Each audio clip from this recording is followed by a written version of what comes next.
超好食。咁今日咧就係整紅豆餡南瓜餅，材料就要南瓜啦、糯米粉、紅豆餡，同埋我哋需要一個磅啦。咁然後我哋將佢切粒，然後咧我就將呢啲南瓜拎去蒸啦。趁啲南瓜蒸緊嘅時候，就可以將啲紅豆蓉分成一粒粒，20g。啲南瓜咧已經蒸好咗啦。點樣係蒸好咧？你攞叉撳下去咧，佢係完全可以撳爛嘅，咁就係得噶啦。我啱啱就倒咗多餘嘅水分啦。我哋可以用叉啦，用呢個就壓得快啲，爛晒嘅程度啦。好熱，咁我哋就攤佢一陣先。依家咧我就倒啲南瓜落去鐵兜啦。咁然之後咧，我哋就慢慢落糯米粉，就唔一次過落晒嘅，酌量落住先。我哋就攪攪佢。一開頭我就唔用隻手住，因為咧好黏嘅，好黏手嘅，黐住晒隻手嘅。咁我哋要再加粉。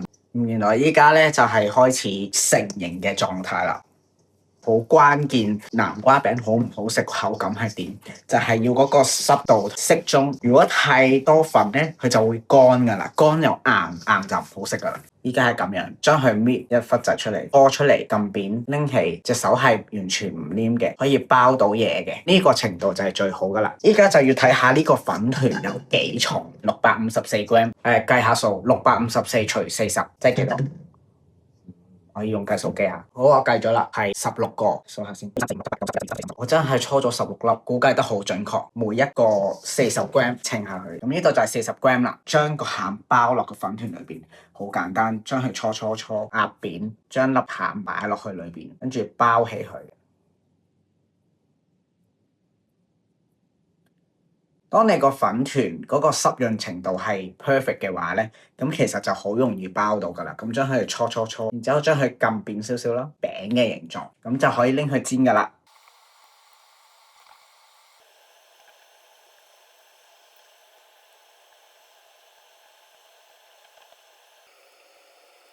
咁目前煎好咗第一盤啦，你可以壓到佢扁嘅，中意香口啲咪煎燶啲咯。咁就完成咗噶啦，我哋嘅南瓜餅。